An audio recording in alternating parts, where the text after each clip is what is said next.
Okay guys, welcome back to 243 Outdoors. My name is Josh. Today's video, we're going to be exploring 45 Colt. So I have a rifle on the way, 45 Colt, a Rossi 92 lever action, and I just got back from the FFL doing the paperwork on it. It came in a couple days ago, and it's a beautiful rifle. Really good looking wood, stainless 20-inch, and pretty excited to get it. So we need some food for it, so when we get it here in a few days. So what we plan on doing today is load some Lee 452 200 round flats, and here's a round that I've loaded in the past, and it's going to be a little bit different powder charge than this one here, but pretty much the same thing. So like I said, I got about a quart container of these projectiles. They are powder coated Eastwood Ford light blue, so we got several of those. We'll be using some Federal number 150 large pistol primers. We'll be using Unique. So I've got about 3 or so pounds of Unique. We're going to be using some Starline brass. I picked this up the other day, so we got 100 pieces of fresh, brand new Starline brass. And we're going to be using some RCBS dies today. This is the only set of RCBS dies that I own. Back probably about, I guess it's probably been about 2 years ago, I was looking for 45 Colt dies. I was just looking to get into the caliber, and all the Lee dies were out of stock everywhere, and I found these on eBay at a pretty decent price. So this is a 3-die set, not the 4-die set. So what I ended up doing is getting a factory crimp die from Midway, and this came in yesterday. So we'll have actually our 4th die, and we don't have to seat and crimp on the same die. So that's what we're going to be using today. I've also got some of these spline lock bushings I may install. I don't know. I really like even using that on this press, but eventually if we do switch over to the progressive, you about got to have these. So I went ahead and picked up another package of these. So I'm going to get stuff kind of organized on the bench and tell you what we're doing, and I'll be right back. Okay, the load book we're going to be using today is the Lyman Cast Bullet Handbook, and we'll open it up here to 45 Colt rifle. So you got to remember that there is a rifle section and a handgun section. Most of your older handguns are low pressure rated round, so you can't shoot very hot stuff. However, for rifles, you can get a little bit warmer. Starline actually makes their 45 Colt brass up to 44 Magnum spec, so it can be loaded hot, providing your firearm can handle it. Usually your Ruger revolvers can handle the higher pressure as well. So today we're going to be using the Lee 452 200 round flat, and here's the section on it. And in this book, the rifle and the pistol data are exactly the same for Unique. I didn't check the others, but a minimum charge of 7.5 up to 9.4, and we're going to be using a James Pollard suggested load of 8.5 grains of Unique. So that's what we're going to be using today. We've got the Unique right there, so we'll go ahead and get our dies set up. I believe they're already set up from the last time I used them, but we'll check everything out and go from there. Okay, so like I said, we're going to be using this RCBI 3-die carbide set for 45 Colt. Like I said, I picked this up on eBay. I got it at basically what a new set would cost, so I thought that was a pretty good deal at the time because you could not buy Lee dies or anything at the time. Nothing was in stock. So like I said, I've loaded a few on this before, so they should be set up for our press. So we'll go ahead and thread in our sizing die. And this should screw in. And it is set up. So today we're going to run all these new pieces of brass through our sizing die, and I'm going to go ahead and prime on my downstroke so we can get that took care of as well. Okay, like I said, we'll be using the Federal number 150 large pistol primers. So go ahead and run that all the way up, and we'll insert our primer on our priming arm and prime on our downstroke. So that piece is ready. So something enjoyable I've always enjoyed about priming bigger pistol calibers. Just a little bit different than bottleneck rifle cases, a lot more enjoyable. The carbide dies are very smooth. I've loaded quite a bit of 500 Smith & Wesson, and I've loaded a few 45 Colts. I've loaded a lot of 38 Special. So we're going to run through all 50 pieces here and go on to our next step.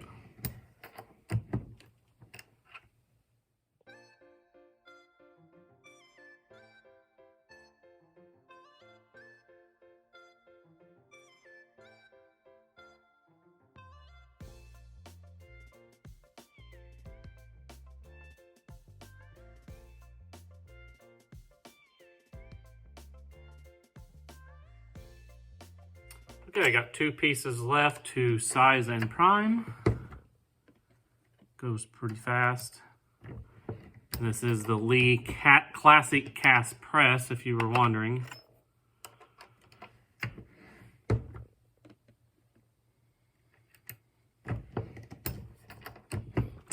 All right, we are sized and prime. I had 2 or 3 cases that the mouths were just a little wonky, but you gotta remember this is bought in like 10,000 piece lots, and then it's packaged down to 100 piece packages for consumers. So everything's square and round, so we're done with this die. Get it out, and we'll go to our flaring die. As you guys know, the Lee has a powder through expanding die, and this RCBS die is just an expanding die. It doesn't have a powder through capability. And if we ever do go over to the progressive press, we'll have to get one to charge on the press. This should also be set up. We'll thread it in and test fit it.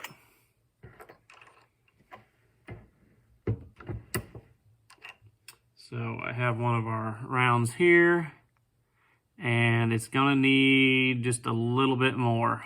It's not quite enough. So let me get a little crescent wrench and crack this open. Okay, so that jam nut was extremely tight, but we got it done. Gonna run this back up.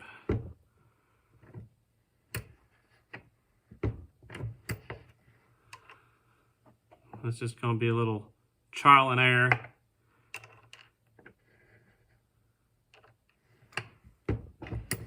There, it felt like we did a little work, and that'll probably work. Yep, that'll work fine. Get sure you can see there. So that should slide in and not shave any of the lead. So we'll go ahead and snug this jam nut. Do another and double check. And that will work. Okay, so I'm happy with that setting. So this is just simple as running each case up into the expander to open up that mouth.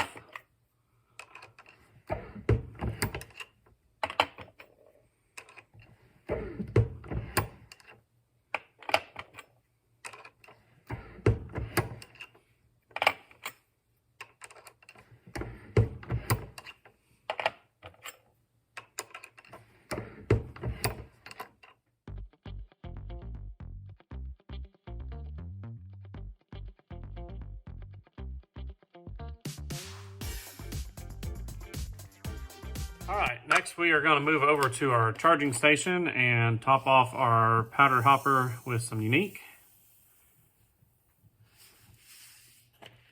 And we'll get our powder measure adjusted and see where it's throwing. Get our scale zeroed out.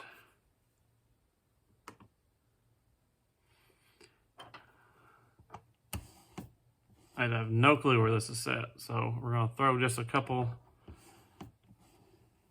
test charges to get it throwing consistent. And that is currently at 5.5.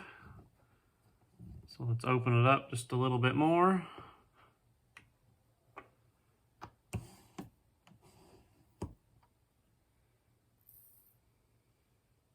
$6.9.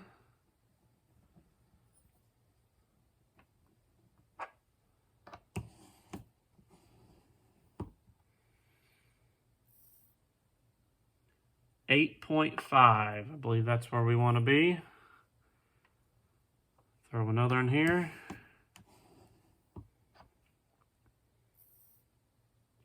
$8.5. So we got it set. So let's charge some cases. Okay, so what I'm going to do is measure each one individually out. We're going to set our piece of brass on our scale, zero it out, throw our charge, and verify it. And we are at 8.5. So we're going to do this for each one. 0.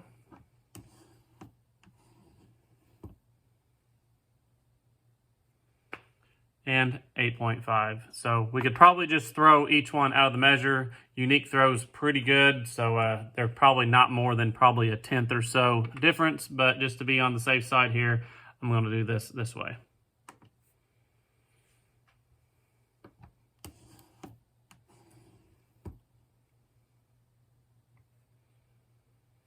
And we're good.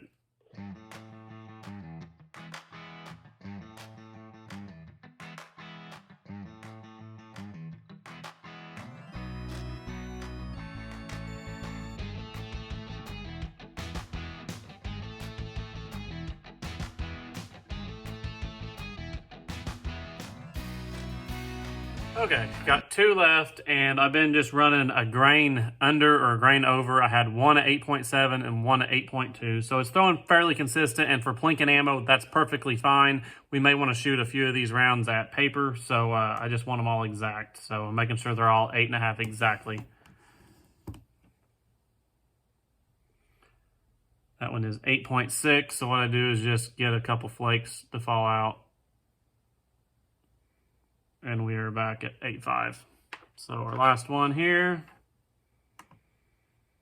0 it, throw it, and 8.5. So our cases are charged. So projectiles we're using today is the Lee 452 200 round flat. These are casted using Will Weight alloy and Eastwood Ford light blue. They are sized to 4.52, and we'll throw one on the scale here, and it comes in at 195.4. Grab another one, 196 flat, and the third one that's a little heavier at 198.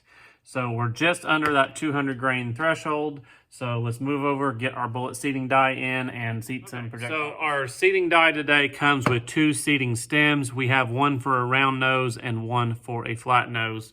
So we'll be using the one for a flat nose. Get this off here and flip it around here, thread that on. Get rid of this die. I just messed up my setting. Didn't get that lock back in, but it's not a big deal. We can readjust it. And this die is a seat and a crimp die, so we need to make sure we leave it out above the crimp. And I'm going to get a older piece of brass here to verify that, because I have all these flared. And we're just touching the crimp. I need to back that out to about right there. So I need to get my Allen key and adjust that. Okay, so the seating stem is removed, and what I did is I backed the die out until I run this. This is just a fired case here, and I run it up and there's no resistance. So it's not engaging the crimp in this die. So we'll take it out. We have our seating stem, and this is the flat nose one, and we will thread it in. And basically on these rounds, I just eyeball them. You can get an overall length, but there's 2 grooves in these. And where you can see it, that top groove is a crimp groove. So I'll just get it aligned where when I crimp it, it'll roll right in that groove. So that's what I do. So let's see what we can do here.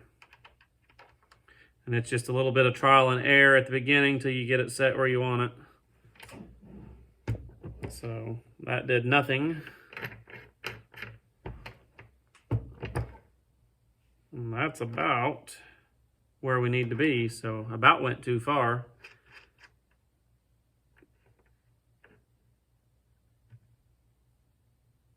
And I'll seat another one. Back this out just a little bit. Just remember, little adjustments.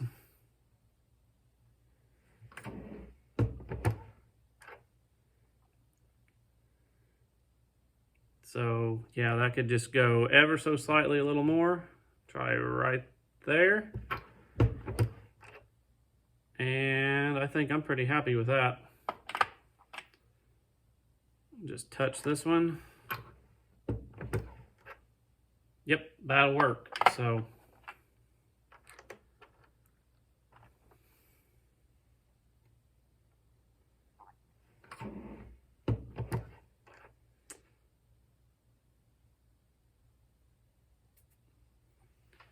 So there's what we're doing. If it'll focus, it's just right to the top of that crimp groove, and then when we do our little roll crimp, it'll tuck it in and hold that bullet in.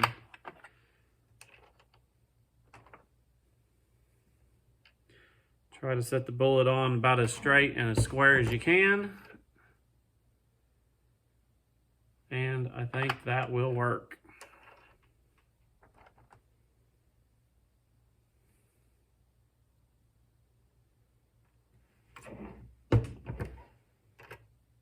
So I'm gonna go through and seat the rest of these, and we'll be back to crimp. Okay, one thing I did notice, if you don't quite get your bullet set on square, it does want to leave a little ring on while it straightens itself up. So there's one that got set on really square, and here's one that didn't. So just kind of keep that in mind.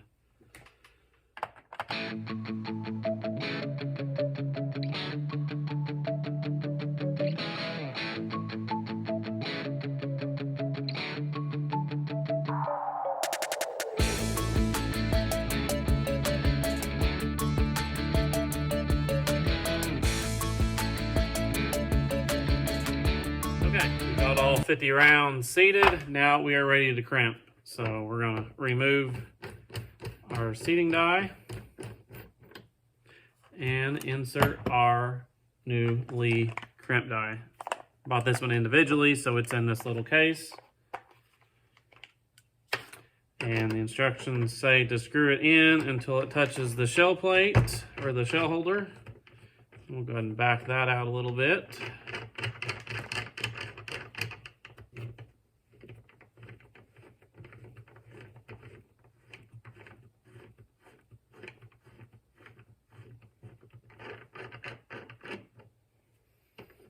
So right there we touch, tighten down our lock ring,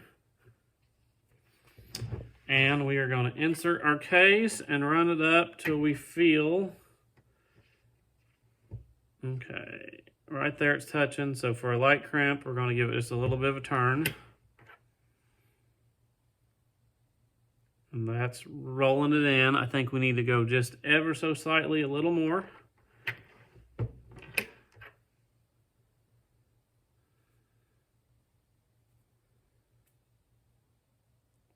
And that looks pretty good.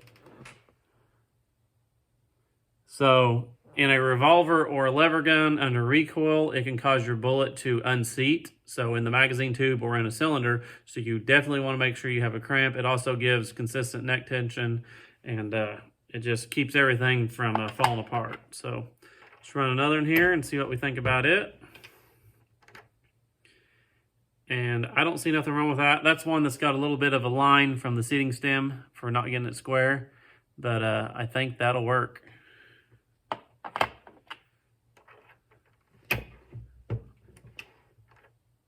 Yeah, I am happy with that. So let's get the rest of these crimped and we'll have 50 rounds loaded. So I was looking in this lineman book, and the overall length is 1.560 that the book gives. And we are coming in at 1.555, 1.554.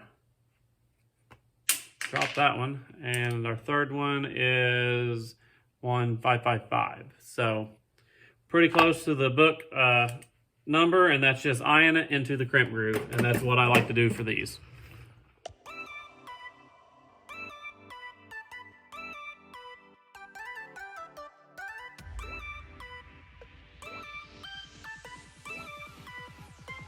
Okay, so there you have it. There is 50 rounds loaded of the Lee 4.52 200 round flat, loaded in Starline brass with some unique.